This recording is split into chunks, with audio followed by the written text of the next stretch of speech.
सत श्री अकाल, आदाब, नमस्कार। पेडल अप के इस यूट्यूब चैनल पर आप सभी का स्वागत है। मैं उम्मीद करता हूं कि आप सभी बढ़िया होंगे और आपकी तैयारी भी बहुत ही बेहतरीन होगी। उसी तैयारी को एक कदम और आगे ले जाने के लिए आज का ये प्रैक्टिस सेशन है। इससे पहले और भी प्रैक्टिस सेशन आ चुके हैं, स्पेशली आपकी टीचिंग एप्टीट्यूड या आप कहें सीडीपी और पेडागोजी से रिलेटेड जो भी इंपॉर्टेंट आपके पीवाईक्यू क्वेश्चन अभी तक टीचिंग एग्जाम्स में आए हैं इन दो टॉपिक से रिलेटेड, वो हमने अपने पीवाईक्यू सीरीज़ में कवर करते जा रहे हैं, जिससे आपको एक आइडिया लग जाए कि एग्ज़ाम में किस तरीके के क्वेश्चन अभी तक पूछे गए हैं और एक एग्जामिनर की मेंटलिटी का आपको थोड़ा बहुत नॉलेज हो कि जो कॉन्सेप्ट हम पढ़ते हैं उनके रिगार्डिंग एग्जामिनर किस तरीके से क्वेश्चन आपके सामने रखता है ना।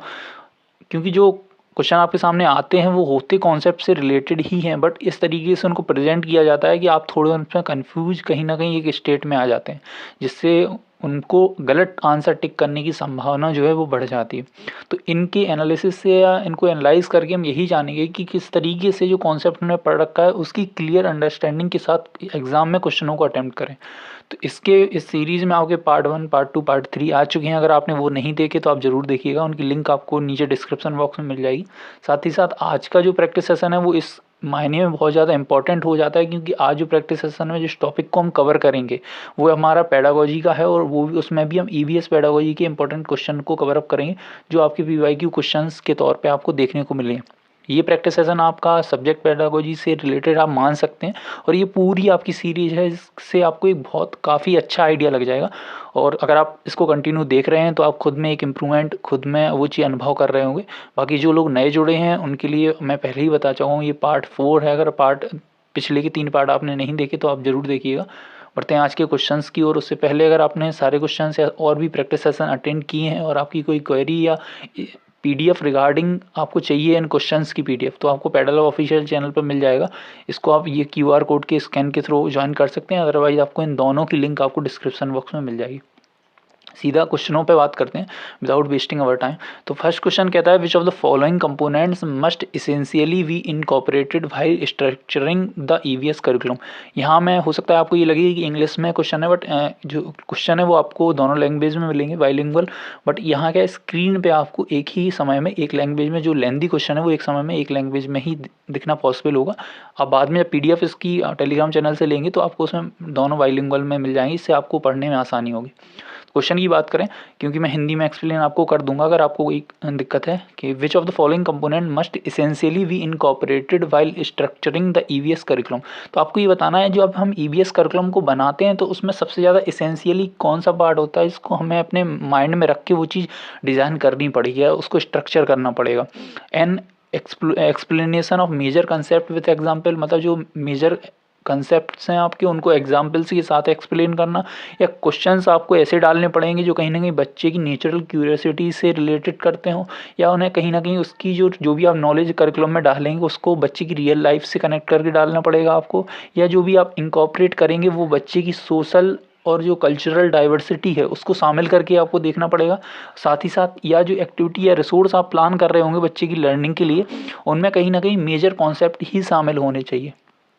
तो अगर बात करें ईवीएस करिकुलम डिज़ाइन करते समय हमें किन चीज़ों का बहुत ज़्यादा ध्यान रखना पड़ेगा, तो सबसे पहली बात केवल और केवल हम मेजर कॉन्सेप्ट की तरफ ही नहीं जाएंगे, है ना। ऐसा नहीं है कि हम जब करिकुलम डिज़ाइन कर रहे हैं तो उसमें ज़्यादातर मेजर पोर्शन आपका मेजर कॉन्सेप्ट का ही हो, उसमें आपको छोटी से छोटी चीज़ पर भी ध्यान देना पड़ेगा जो बच्चे की लाइफ और उसके कहीं ना कहीं कल्चरल इन्वायरमेंट से कनेक्टेड हो। तो केवल मेजर कॉन्सेप्ट को शामिल करना अपने आप में गलत है। बाकी जो आपको बी एंड सी डी ये तीनों जो दिख रहे हैं वो अपने आप में करिकुलम डिज़ाइन करते समय आप कह सकते हैं ये मोस्ट इसेंशियल पार्ट है ना। तो इसका सही आंसर होगा वो B, C and D. I hope आप ये चीज़ समझ गए होंगे। और मैं आपको एक एडवाइस दूं, अगर आप मानना चाहें तो क्वेश्चन को 1 या 2 सेकंड के लिए पॉज करके सबसे पहले तसल्ली से क्वेश्चन को पढ़िए, अपना आंसर अपनी नोटबुक में नोट डाउन करिए, उसके बाद मेरा एक्सप्लेनेशन सुनिए, तो आपको एक्चुअल में पता लगेगा कि मेरी थिंकिंग और आपकी थिंकिंग कहाँ किस हद तक एक साथ पैरेलल जा रही है ना। तो ये चीज़ आप फॉलो करने की कोशिश करें तो आपको इंप्रूवमेंट और बेहतर देखने को मिलेगा। अगले क्वेश्चन की अगर बात करें तो पूछा गया कि importance of practical work at primary level. मतलब आपको ये बताना है कि जो प्राइमरी लेवल पे है उस पर हम जो प्रैक्टिकल वर्क कराते हैं उसकी क्या इंपॉर्टेंस है। जो प्रैक्टिकल वर्क है वो कहीं ना कहीं फोकस करता है आउटकम पर, इसलिए प्रैक्टिकल वर्क्स इंपॉर्टेंट है। या ये कहीं ना कहीं रिटेन इन्फॉर्मेशन को रिटेन करने में लंबे समय तक मदद करता है, या ये टीचर्स का रोल लर्निंग में एनहांस करता है, या अफेक्टिव डोमेन बच्चे की को एनहांस करता है। तो मेनली अगर बात करें प्रैक्टिकल वर्क की, तो प्रैक्टिकल वर्क इस वर्ड को अगर हम थोड़ा तोड़ के देखें कि आखिर ये प्रैक्टिकल वर्क जो है वो वर्ड आपसे कहता क्या है, तो प्रैक्टिकल वर्क की अगर थोड़ा सा हम डिफाइन करें इस वर्ड को, तो मेनली प्रैक्टिकल वर्क का जो मोटिव है, ऑब्जेक्टिव आप कह सकते हैं, वो ये है कि बच्चे को कहीं ना कहीं एक्टिव रूप से आप पार्टिसिपेट कराने की आपकी मंशा है। ठीक है, क्योंकि प्रैक्टिकल वर्क जब भी आप बच्चे को देंगे तो उस बच्चे अपनी सारी सेंसेस के थ्रू उसमें इन्वॉल्व रहेगा, कोई ना कोई मॉडल डिजाइन करेगा, इस तरीके की चीज़ें जब वो करेगा तो एक्टिवली उस चीज़ में पार्टिसिपेट करेगा और कहीं ना कहीं खुद से भी उस पर्टिकुलर चीज़ के विषय में रिसर्च कर रहा होगा। तो पर्टिकुलर एक लर्निंग के साथ या उसके एक डोमेन के साथ कई और डोमेन लर्निंग में शामिल होंगे, है ना। तो प्रैक्टिकल वर्क का मतलब ये होता है। अब प्रैक्टिकल वर्क हम प्राइमरी लेवल पर क्यों ज़्यादा इंपॉर्टेंस इस चीज़ को देते हैं, क्योंकि जब बच्चा एक्टिव रूप से किसी वर्क में किसी कार्य में पार्टिसिपेट करेगा तो जब उसकी सारी सेंसेस इन्वॉल्व होंगी और उसे वो चीज़ कॉन्क्रीट वे में सीखने को मिल रही होगी, तो जो भी वो इन्फॉर्मेशन है, नॉलेज उससे गेन करेगा, वो लंबे समय तक उसके मस्तिष्क या दिमाग में रहेंगी। तो इसका सही आंसर है वो है ऑप्शन नंबर बी। अब हो सकता है आपका ऑप्शन नंबर 4 आ रहा है, इसमें वो लगा अफेक्टिव डोमेन को ही इन्हांस करता है। तो अफेक्टिव डोमेन आप ऐसे समझ सकते हैं कहीं ना कहीं ये इमोशनल वाला पार्ट है। तो ऐसा नहीं है कि प्रैक्टिकल वर्क केवल और केवल बच्चे की अफेक्टिव डोमेन को ही टच करे, इस हिसाब से हमारा ऑप्शन नंबर 4 नहीं बनेगा। और टीचर की लर्निंग का रोल ज़्यादा अदा नहीं करता है, ये मेनली आपका बच्चे को एक्टिवली पार्टिसिपेट करने के लिए होता है। तो ये बात आपको ध्यान रखना है। अगले क्वेश्चन की बात करें तो which of the following are the process skills of environment studies. आपको ये बताना है एनवायरनमेंट स्टडीज़ में कौन कौन सी प्रोसेस स्किल हैं जो इंपॉर्टेंट हैं। तो थोड़ी सी आपको एक एक्स्ट्रा अगर इन्फॉर्मेशन दूँ कि ईवीएस पूरी ईवीएस के कंटेंट के पर हमने एक अलग से सेपरेट लेक्चर बनाया हुआ है। अगर आपने अभी तक वो नहीं देखा है तो पहले आप वो देख लीजिए, क्योंकि जो प्रोसेस स्किल्स वाला आपका जो टॉपिक है वो ऐसा है ही नहीं कि किसी पेडागोजी के सेक्शन में सब्जेक्ट पेडागोजी में आए ना, तो वो बहुत इंपॉर्टेंट हो जाता है। और हर एक सब्जेक्ट की पेडागोजी में प्रोसेस स्किल अलग अलग होती हैं, सिमिलर होती नहीं है कि एक बार पढ़ लिया आपका काम चल गया। तो वो आप जरूर देखिएगा। अगर आपको अपनी कॉन्सेप्ट से रिलेटेड समझ और एनहांस करनी है, उसका लिंक आपको मैं नीचे डिस्क्रिप्शन बॉक्स या कमेंट सेक्शन में दे दूंगा पिन करके। तो बात करते हैं कि ईवीएस में कौन सी प्रोसेस स्किल है जो मतलब मेनली आपकी इंपॉर्टेंट है। अगर बात करें इनेक्टिंग फैक्ट्स, तो ये प्रोसेस स्किल इसमें मतलब फैक्ट्स से भरना थोड़ी है हमें बच्चे को, तो वो आएगी नहीं। हाइपोथाइजिंग ये भी नहीं आएगी। अगर रीचिंग फाइनल कंक्लूजन पे भी नहीं कि एक मोहर लगा दी कि नहीं यही हो सकता है, इसके अलावा और चीज़ नहीं हो सकती, क्योंकि आप जानते हैं साइंस में चीज़ें इवॉल्व होती रहती हैं, बदलती रहती हैं। तो आप फाइनल कह देंगे कि फाइनल कंक्लूजन पर हम पहुंच गए हैं, तो ये कहना अपने आप में थोड़ा सा गलत होगा। बाकी क्वेश्चनिंग करना, एक्सपेरिमेंट करना, डायलॉग या ऑब्जर्वेशन के थ्रू कहीं ना कहीं कंक्लूजन बदलते रहना या डेटा को एनालाइज करना, ये सारी प्रोसेस स्किल ईवीएस के अंतर्गत आती हैं। तो आपका जो ऑप्शन बनेगा B, D, F, G and H. तो इस हिसाब से option number 1 is the right answer of this question. अगले क्वेश्चन की बात करते हैं, ये आपका हिंदी वाला सेक्शन है कि during a forest visit Seema observed a brightly coloured flower plant. Seema requested her teacher to plug the plant for her garden. Teacher replied, every beautiful flower and plant should not be plucked. This is a rare plant and the species may be lost if all the students start plucking the plant from the forest. The teacher is trying to fulfill which of the following objective of EVS teaching. मतलब ये है कि सीमा नाम की बच्ची है, वो कहीं ना कहीं ट्रिप पे जाती है अपने बाकी साथियों के साथ। तो वो ऐसे जंगल में जाती है, वहाँ उसे एक ब्राइटली कलर्ड फ्लावर दिखता है, तो वो टीचर से परमिशन मांगती है कि ऐसे हम तोड़ लें। टीचर उन्हें समझाता है कि अगर इसी तरीके से हर बच्चा उसे तोड़ने लगेगा तो कहीं ना कहीं उसकी जो स्पीसीज है वो लॉस्ट हो जाएगी, है ना। तो उसे वहीं लगा रहने दो, वहीं ज़्यादा वो सूटेबल है, वहीं ज़्यादा अच्छा खिल रहा है वो। तो कहीं ना कहीं टीचर ये समझाने के साथ ईवीएस के किस ऑब्जेक्ट को फुलफिल करती है, आपको ये बताना है कि वो अवेयर कर रही है बच्चों को कहीं ना कहीं ह्यूमन और एनवायरनमेंट के रिलेशनशिप के बारे में, या वो अवेयर इस बारे में कर रही है कि एनवायरनमेंट में जो प्रॉब्लम है वो कहीं ना कहीं ह्यूमन एक्टिविटीज़ की वजह से जनरेट होती हैं, या ये अवेयरनेस फैलाने का काम कर रही है कि हमें एज ए ह्यूमन बीइंग हमें खुद के सर्वाइवल के लिए एनवायरनमेंट का भी होना इंपॉर्टेंट है। या 4th नंबर पे क्या है, developing a sense of responsibility to ensure appropriate action, या ऐसे एक्शन के लिए लेने के लिए कह रही है जो इन्वायरमेंट प्रॉब्लम्स को सॉल्व करे। तो यहाँ अगर टीचर की ऑब्जेक्टिव की भी बात करें तो यहाँ टीचर ने कोई एनवायरनमेंट का बहुत बड़ा मुद्दा उठा के सामने बच्चे के नहीं रखा है। उसने जैसे एक सजेशन दिया है कि अगर आप बाहर बच्चा उसको प्लग करने लगे तो उसकी स्पीसीज लॉस्ट हो जाएगी, वो कहीं ना कहीं बाद में हमें चल के नुकसान के तौर पे हमें देखने को मिलेगा, एनवायरमेंटल इशू क्रिएट हो सकता है ना। बट यहाँ बहुत मेजर एनवायरमेंट प्रॉब्लम नहीं कही है कि हमारा ऐसा करने से या पानी या बरसात इस तरीके से एनवायरमेंट अफेक्ट होता है, ये हमारे सामने धूल प्रदूषण की प्रॉब्लम है, इस तरीके की बात नहीं करी गई है, तो ऑप्शन नंबर डी हमारा बनेगा नहीं। बाकी जो ऊपर के 3 हैं आपके, अवेयरनेस अबाउट कंजर्विंग एनवायरनमेंट और एनवायरनमेंट और human relationship, all of that these all are come under the EVS teaching objectives. So आपको इन बातों का ध्यान रखना है। जो हमारा सही आंसर होगा वो होगा A, B एंड C। तो option number 1 is the right answer of this question. अगले क्वेश्चन की बात करते हैं, ये हिंदी वाला सेक्शन आपका, कि वानी सेड, वानी ने कहा है कि mango tree is like an open umbrella. मतलब वानी एक लड़की है, वो कहती है जो जितने भी आम के जो पेड़ हैं वो कहीं ना कहीं आपके खुले हुए छाते के तौर पे आपको देखने को मिलते हैं। Which process have been used by Vani in this statement. आपको ये बताना है वानी के द्वारा कौन सी प्रक्रिया उसके द्वारा उपयोग में लाई गई है ना, ये स्टेटमेंट देते समय। क्या वो ऑब्जर्वेशन है, कंपैरिजन है, डिसीजन मेकिंग है, इमेजिनेशन है। तो देखिए उसने ऑब्जर्व तो किया होगा, तभी तो उसने एक कहीं ना कहीं ये बताया होगा ऑब्जर्व करके कि जो पेड़ आम का दिखता है आपको इस तरीके से, अगर मैं कहूँ कि आम का अगर आपको इस तरीके से पेड़ दिख रहा है तो ये खुले हुए अम्ब्रेला की तरह दिख रहा है ना। तो ऑब्जर्व तो उसने किया है, ठीक है। अब बात करें इमेजिनेशन, तो इमेजिनेशन भी उसने बनाई होगी कि देखो इसकी ये अगर आपको शाखाएं दिख रही हैं, ये ऐसा खुला हुआ अम्ब्रेला भी होता है, उस तरीके से इसकी शाखाएं भी दिख रही हैं आपको, तो इस तरीके से इमेजिनेशन भी की होगी। कंपैरिजन भी किया होगा कि देखो यहाँ ये पेड़ है ये इस तरीके से और छाता मान लो इस तरीके से होता है आपका, तो ये कंपैरिजन ही तो करा है उसने, तो कंपैरिजन का लाए। लेकिन डिसीजन मेकिंग यहाँ नहीं आएगा। हो सकता है कुछ बच्चे यहाँ डिसीजन मेकिंग को लेके चल रहे हैं, तो डिसीजन मेकिंग यहाँ नहीं आएगा क्योंकि ये जस्ट कंपैरिजन है, उसकी इमेजिनेशन है। डिसीजन ये नहीं है कि हर मतलब आम का पेड़ आपका छाता जैसा हो, ओपन अम्ब्रेला जैसा हो, तो ये डिसीजन हो गया। लेकिन यहाँ डिसीजन मेकिंग नहीं है कि उसने अपने पूरा एक डिसीजन बना लिया, जस्ट एक इमेजिनेशन है। तो इस हिसाब से हमारा A, B and D right answer होगा, और जो कि है ऑप्शन नंबर 4। तो ये बारीक चीज़ आपको ध्यान रखनी है, इन्हीं की वजह से हमारे क्वेश्चन गलत होते हैं और चांसेस बढ़ जाते हैं कहीं ना कहीं हमारे डिस्क्वालीफाई होने के। तो during a field trip to a farm students observe various plant. जो I observe that in the ground nut plant flowers are found outside the soil and the fruits grows under the soil. On this basis he classified ground nut fruits as root which process skill has he applied for his classification. अब आपको ये बताना है कि मतलब एक बच्चा है वो कहीं ना कहीं देखता है कि ग्राउंड नट का जो प्लांट है उसके फ्लावर आर फाउंड आउटसाइड, मतलब जो फूल है वो सॉइल की मिट्टी के बाहर होते हैं और जो एक्चुअल में आपका फ्रूट है वो सॉइल के अंदर होता है। तो इस हिसाब से उसने कहीं ना कहीं अपना एक स्टेटमेंट दिया। तो आपको ये बताना है उसके अनुसार जो फ्रूट और रूट का उसने कहीं ना कहीं रिलेशन क्लासीफाइड करा है वो कौन सी प्रोसेस स्किल में मदद करता है। तो ऑब्जर्वेशन उसने की होगी, ये बात पक्की है, क्योंकि ये पूरी प्रक्रिया में ऑब्जर्वेशन मस्ट है, बिना ऑब्जर्वेशन के आप कर नहीं सकते, ठीक है। अब कहीं ना कहीं उसने क्लासिफिकेशन भी किया होगा कि ये सॉइल है तो सॉइल के नीचे फ्रूट है, ऊपर आपके फूल हैं, तो क्लासिफिकेशन भी आया होगा आपका। अब बात करते हैं कंपैरिजन है, एक्सपेरिमेंट तो उसने किया नहीं है, ठीक है, और कोई प्रॉब्लम सॉल्विंग भी नहीं है। कलेक्टिंग इन्फॉर्मेशन है, आइडेंटिफिकेशन उसने बहुत ज़्यादा डेटा कलेक्ट नहीं किया, उसने ही जस्ट ऑब्जर्व, तो उसने केवल ऑब्जर्व किया है। अब बात करते हैं यहाँ कंपेरिजन हुआ है। कंपेरिजन आपने दो चीज़ों के बीच कंपेरिजन होता है, तो यहाँ आपको दो चीज़ों के बीच कंपेरिजन देखने को मिल रहा है, ठीक है। आप ये बात सोचिएगा, लेकिन इसका जो सही आंसर होगा वो option number second B, observation, hypothesis, information and classification. कहीं ना कहीं उसने उसकी अवधारणा बनाई कि अच्छा जो ये जो उसका फल है वो नीचे मिट्टी के, जो फूल है वो ऊपर है, तो इस हिसाब से जो ग्राउंड नट है उसके जो फल हैं वो मिट्टी के नीचे आते हैं, और जब मिट्टी के नीचे आते हैं तो वो क्या है, वो रूट है। क्योंकि हम सभी जानते हैं नॉर्मली रूप से देखा जाता है कि जितनी चीज़ें आपकी मिट्टी के नीचे होंगी वो सारी रूट्स में आई।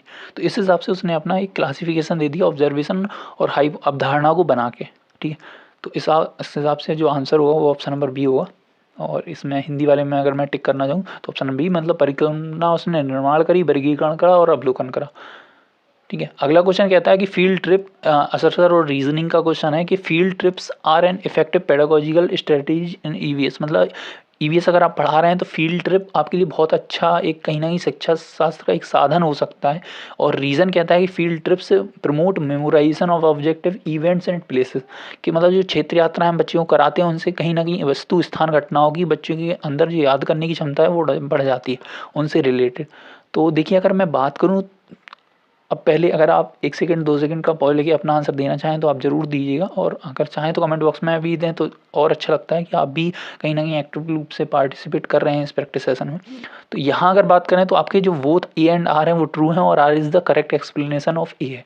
अब हो सकता है इसका कई लोग question number option number third वाला आंसर लगा रहे हो, बट यहाँ क्लेरिफाई करते हैं कि अगर आप आर को एलिमिनेट कर रहे होंगे तो केवल इस रीजन से कि इसमें मेमोराइजेशन वर्ड लिखा है, और कहीं ना कहीं आपको सीडीपी पढ़ते पढ़ते ये वर्ड कहीं ना कहीं नेगेटिव जैसा लगने लगा है। बट यहाँ नेगेटिव इसलिए नहीं है क्योंकि जैसे आप बेसिक से अगर अपनी रियल लाइफ के एग्जांपल हैं कि जब हम किसी के साथ कहीं जाते हैं तो हमें वो रास्ता पहचानने में, उस रास्ते को याद करने में दिक्कत होती है। बट एक्चुअल में जब हम खुद ड्राइव करके या किसी तरीके से खुद से उस जगह पे जाते हैं तो हमें वो पूरा रास्ता, वो आसपास की चीज़ें बखूबी याद रहती हैं। तो वो कहीं ना कहीं हमें मेमोराइजेशन पावर को कहीं ना कहीं लॉन्ग लास्टिंग करने की प्रयास कर रहा है, मदद कर रहा है उसमें, कि वो ऑब्जेक्टिव, वो इवेंट या वो जगह, वो प्लेसेस हमें याद रह जाते हैं। तो ये फील्ड ट्रिप का कहीं ना कहीं एक बहुत अच्छा ईवीएस में आप कह सकते हैं ऑब्जेक्टिव होता है, या उसकी मदद से ये चीज़ें आती हैं। तो यहाँ जो ए आर है वो दोनों करेक्ट हैं, और R is the correct explanation of ए।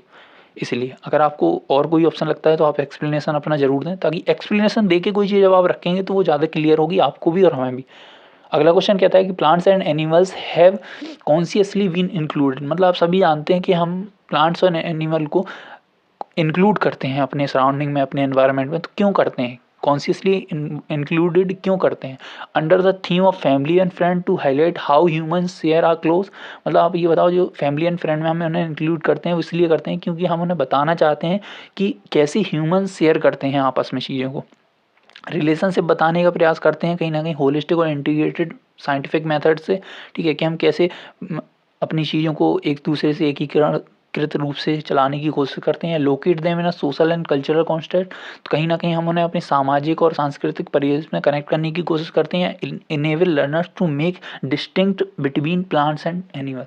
तो आपको ये बताना है प्लांट एंड एनिमल का अगर हमने फैमिली एंड फ्रेंड वाले पार्ट में हमने उन्हें उसे इंक्लूड करा है तो उसका मेन रीज़न क्या है? तो देखिए, हम उन्हें इसलिए इंक्लूड कर रहे हैं क्योंकि हम बताना चाहते हैं, कहीं ना बच्चों को ये सिखाना चाहते हैं कि ह्यूमन केवल एक सेपरेट ह्यूमन बीइंग नहीं है ना। वो चीज़ों को शेयर करना जानता है और उसका वो नेचर है। ऐसा नहीं है वो चीज़ें सीखता है, वो उसका बाई नेचर है और बाई बर्थ वो चीज़ें होती हैं शेयरिंग की ह्यूमन में। तो ये बताना चाहते हैं, बिल्कुल बात सही है। कहीं ना कहीं वो से इंटीग्रेटेड अप्रोच साइंटिफिक मेथड में, हमें साइंटिफिक वे में सिखाना चाहते हैं कि हम देखो कैसे एकीकृत करेंगे, कि हम अगर जानवरों की, पौधों की मदद करेंगे उनको समृद्ध बनाने में, तो वो भी कहीं ना कहीं हमारी मदद कर रहे हैं हमारी लाइफ को एक बेहतरीन बनाने में। तो ये बात भी सही। अगर बात करें locate them social and cultural context, तो बिल्कुल आपने कई ऐसे कल्चर या कई ऐसी संस्कृतियाँ देखी होंगी जिनमें कहीं ना कहीं एनिमल्स की पूजा की जाती है ना, उन्हें अपने त्योहारों में या अपने पूजा में सम्मिलित किया जाता है। ऐसा ही सेम आपने प्लांट्स के साथ भी देखा होगा। तो यस, बिल्कुल हम उन्हें सामाजिक और सांस्कृतिक कंटेक्स्ट में हम उन्हें शामिल करते हैं, ये बात भी सही। लेकिन उन्हें डिस्टिंक्ट करने की बात हम नहीं कहते। बच्चे को हम ये नहीं सिखाना चाहते कि प्लांट्स अलग हैं, एनिमल्स अलग हैं और हम अलग हैं। तो ये हमारा डी वाला नहीं बनेगा। तो जो बनेगा वो ए, बी एंड सी है, और उस हिसाब से option number is the right answer of this question. और इसी हिसाब से जो हिंदी वाला पोर्सन है उसमें भी आपका ए, बी एंड सी बनेगा। अगली क्वेश्चन की बात करें, which of the following activities are appropriate for transacting here comes a letter to the students of class 3। मतलब अगर इसको इजीली एक्सप्लेन करूं कि आप क्लास 3 के बच्चों को कहीं ना कहीं लेटर के बारे में, हियर कम्स अ लेटर, इस तरीके का एक टॉपिक पढ़ाना चाहते हैं, तो इसके लिए आप कौन सी एक्टिविटी क्या कर सकते हैं? Read chapter communication and do related exercise. मतलब आप उन्हें एक चैप्टर पढ़ा देंगे कम्युनिकेशन से रिलेटेड और एक्सरसाइज करने को दे देंगे। Ask student to collect information and then write their own words. मतलब बच्चों से कहेंगे अच्छा इन्फॉर्मेशन को कलेक्ट कर लीजिए और जो लेटर है वो आप अपने वर्डों में लिखिए। Prepare student for letter writing to their grandparents. मतलब आप कहेंगे कि अच्छा चलो बच्चों, आप अपने जो दादा दादी, नाना नानी हैं उनके लिए एक लेटर तैयार कीजिए, लिखिए। या plan a visit to local post office, या लोकल पोस्ट ऑफिस में जाने का एक ट्रिप विजिट करें, मतलब प्लान करेंगे। तो मेनली देखिए, आप सीधा सा एक्सरसाइज या एक चैप्टर पढ़ा के ये टॉपिक नहीं समझा सकते क्योंकि इसमें बच्चे बहुत ज़्यादा एक्टिवली इन्वॉल्व नहीं है।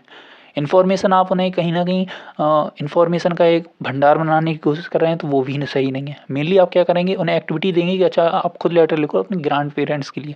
तो उनमें कहीं ना कहीं उनका अफेक्टिव डोमेन भी इसमें शामिल हो रहा है, फिजिकली वो इन्वॉल्व हो रहे हैं। तो हर तरीके से उनकी लर्निंग में जो एक्टिव पार्टिसिपेशन है वो बढ़ रहा है।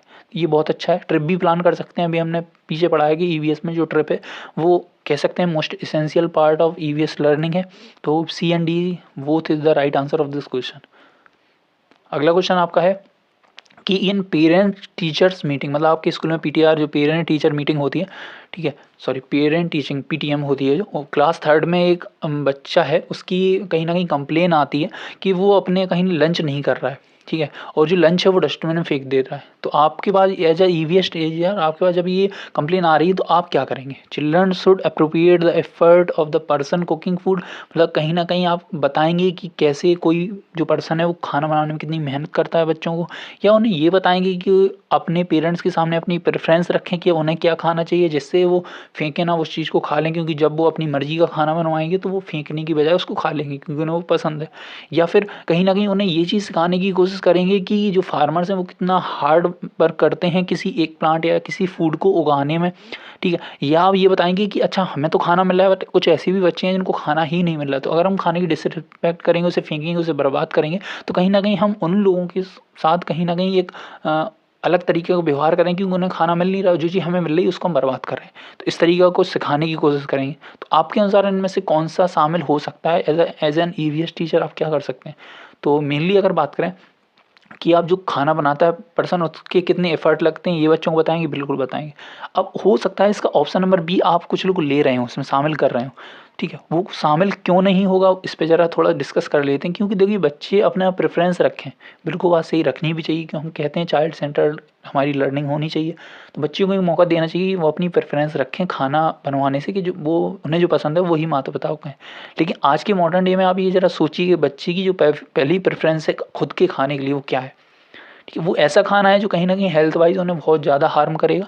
तो हर बार अगर वो अपनी प्रेफरेंस रखने लगे तो कहीं ना कहीं जो न्यूट्रिशन फूड है वो उन्हें मिलने की कहीं ना कहीं बहुत कमी हो जाएगी। तो इस हिसाब से हम आप एज एन टीचर ये नहीं चाहते कि आपका बच्चा हेल्थ वाइज कहीं ना कहीं कंप्रोमाइज़ करे। तो इसलिए यहाँ बी वाला शामिल हम नहीं करेंगे, बाकी जो ए सी डी है वो हम शामिल कर लेंगे, और इस हिसाब से हमारा जो आंसर बनेगा वो ऑप्शन नंबर 3 बनेगा, ठीक है। अगले क्वेश्चन की बात करें, which of the following term describe the characteristics of an EVS teacher. आपको ये बताना है ईवीएस टीचर की जो करेक्टर गुण है वो क्या है, उन्हें एज एन ईवीएस टीचर आप कैसे डिस्क्राइब करेंगे। उसे कहीं ना कहीं सामग्री का ट्रांसमीटर होना चाहिए कि सामग्री एक जगह से, मतलब ज्ञान जो है ईवीएस से रिलेटेड वो अपने से और बच्चों में ट्रांसफर कर दें, बिल्कुल नहीं। ये कहीं ना कहीं आपका व्यवहार बात से कनेक्टेड करता है। लर्निंग फैसिलिटेटर होना चाहिए, को लर्नर होना चाहिए, बिहेवियर मतलब व्यवहार को ट्रांसफ़र करने वाला होना चाहिए, या कंटेंट का लेन देन करता होना चाहिए, ट्रांजेक्टर होना चाहिए। तो मेनली हम जो कहेंगे वो कहेंगे कि आपका फैसिलिटेटर मतलब आपका कहीं ना कहीं लर्निंग फैसिलिटेटर होना चाहिए। ये वर्ड तो हमारे लिए वैसे भी कॉमन है और बहुत ज़्यादा हमारे बीच प्रचलित भी है। और को लर्नर भी होना चाहिए एज एन टीचर, मतलब बच्चों के साथ आप एक्टिवली खुद पार्टिसिपेट करेंगे तो ऐसा नहीं है आप कुछ नहीं सीख रहे हैं, आप भी बहुत कुछ सीख रहे हैं। तो उसका सही आंसर होगा बी एंड सी। और हिंदी वाले पार्ट में भी आप इजीली यहीं से पढ़ सकते हैं। बात करते हैं अगले क्वेश्चन की कि आपको इनमें से करेक्ट चुना है कि कौन सा इन 4 ऑप्शन में से करेक्ट है। स्टेटमेंट दे रखे हैं कि ए स्टेटमेंट है NCF 2005 prescribed teaching end of EVS from class 1 to 3, मतलब एनसीएफ 2005 में ये कहा गया है कि आप जो ईवीएस पढ़ाएंगे वो क्लास 1 से 3 तक पढ़ाएंगे। या 1 एंड 2 में ये बोला गया है कि आप जो भी पढ़ा रहे हैं उसे कहीं ना कहीं बच्चे के एनवायरनमेंट से कनेक्ट करके पढ़ाएं जो भी ईवीएस, और उसमें कोई भी आपकी टेक्स्ट बुक नहीं रखी जाएगी। या फिर ये बोला गया है कि जो वो फर्स्ट और सेकंड है उसमें जो ईवीएस पढ़ाएंगे वो साइंस और सोशल साइंस होनी चाहिए। या ये बोला गया है कि ईवीएस जो पढ़ाएंगे वो आप कहीं ना कहीं आपकी 4th से लेके 5th तक ही पढ़ाएंगे ओनली। तो आप सभी को पता है ईवीएस की वो बुक्स जो हैं 1 और 2 में चलती नहीं है, 3rd से आपकी 5th तक होती हैं। तो 4th एंड 5 इसमें 3rd नहीं लिखा है, तो ये दोनों कट जाएंगे। अब बात करते हैं कि इसमें ये बोला गया है कि फर्स्ट सेकंड में जो आप ईवीएस पढ़ाएंगे वो साइंस और सोशल साइंस ही होनी चाहिए। ये बात भी गलत है, क्योंकि बोला गया है कि जो फर्स्ट और सेकंड में आप ईवीएस पढ़ाएंगे तो उसमें पहली बात बुक ईवीएस की नहीं होना चाहिए। ईवीएस जो पढ़ाएंगे वो कहीं ना कहीं मैथ लैंग्वेज से जोड़ के पढ़ाएंगे, साथ ही साथ उनके जो आपसी सराउंडिंग आपसी एनवायरनमेंट में जो चीज़ें उनसे रिलेट करके पढ़ाएंगे, ठीक है। तो आपका यहाँ जो आंसर होगा वो only B is the right answer of this question. अगला क्वेश्चन है the syllabus of EVS gradually extends the child's understanding of his और हर वर्ल्ड बिगनिंग फ्रॉम, मतलब ईवीएस के सिलेबस में कहीं ना कहीं ग्रेजुअली चाइल्ड्स अंडरस्टैंडिंग को बिल्डअप किया जाता है। तो उसकी शुरुआत कहाँ से होती है? फैमिली से, उस स्वयं से, ठीक है, या आस पड़ोस से, या कंट्री से। तो हम सभी जानते हैं हर तरीके की लर्निंग की शुरुआत होती है वो आपकी खुद से होती है, क्योंकि पहले बच्चा खुद को एक्सप्लोर करता है, फिर वो जाके फैमिली को एक्सप्लोर करेगा, फिर कहीं ना नेबरहुड को, फिर जाके आपकी कंट्री को। तो इस तरीके से चीज़ें आगे बढ़ती चली जाती हैं। तो सही आंसर है आपको इमीडिएट सेल्फ। अगला क्वेश्चन है which of the following statement define environmental studies, मतलब आपको ये बताना है एनवायरमेंट स्टडीज़ को कौन सा स्टेटमेंट बहुत बखूबी डिफाइन करता है। ये मल्टी डिसिप्लिनरी या इंटीग्रेटेड सब्जेक्ट है, pre preparation of subjects in upper primary है, या an interaction between natural and socio culture environment of child है, accounts of fact about EVS है। आप सभी जानते हैं कि टोटली ईवीएस की बात करें फैक्ट्स के बारे में नहीं है, ठीक है। अपर प्राइमरी में केवल आपका प्रिपरेशन नहीं है, तो आपको सही आंसर बी एंड सी होगा, तो सॉरी ए एंड सी, तो option number 4 is the right answer of this question.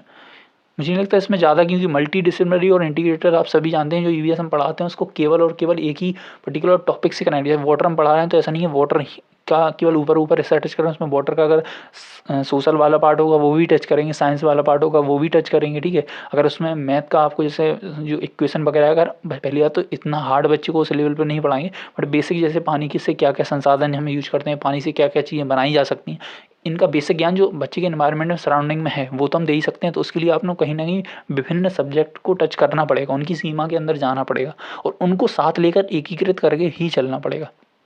तो इस हिसाब से इसका जो आंसर बनेगा वो बनेगा आपका ऑप्शन नंबर 4।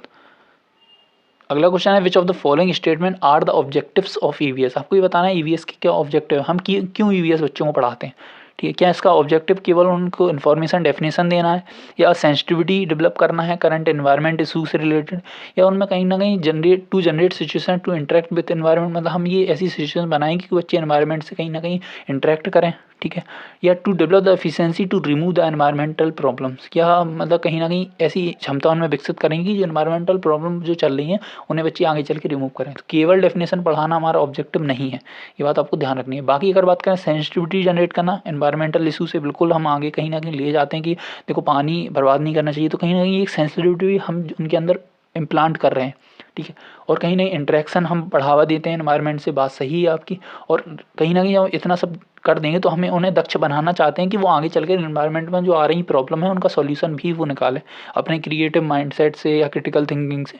तो B C and D all the right answer of this question, मतलब ऑप्शन नंबर 3 हमारा सही आंसर होगा इस क्वेश्चन का। तो ये था आज का प्रैक्टिस सेशन। मैं उम्मीद करता हूँ कि आज का प्रैक्टिस सेशन थोड़ा ईवीएस, क्योंकि आज पेडागोजी जब पढ़ते हैं तो जो क्वेश्चन आएंगे वो थोड़े से लेंदी हो जाते हैं रादर देन आपके सीडीपी वाले पोर्शन से। तो इनको समझने में थोड़ा कंज्यूम करने में या थोड़ी अपनी माइंड में बैठाने में टाइम लग सकता है। अगर आपको एक बार और रिपीट करना हो इस सेशन तो आप 2x पे लगा के इसको इजीली एक बार फिर से देख सकते हैं, जिससे आपकी थोड़ी और बेटर अंडरस्टैंडिंग हो शिक्षा शास्त्र या पेडागोजी से रिलेटेड। आगे आपके और भी प्रैक्टिस सेशन आएंगे जिसमें हम पहले ही बोल चुके हैं कि पेडागोजी और सीडीपी वाला पोर्शन हम पीवाईक्यू के क्वेश्चन के तौर पर डिस्कस करेंगे। तो मिलते हैं अगले प्रैक्टिस सेशन के साथ, तब तक के लिए मस्त रहिए, व्यस्त रहिए। Till then take care, bye bye.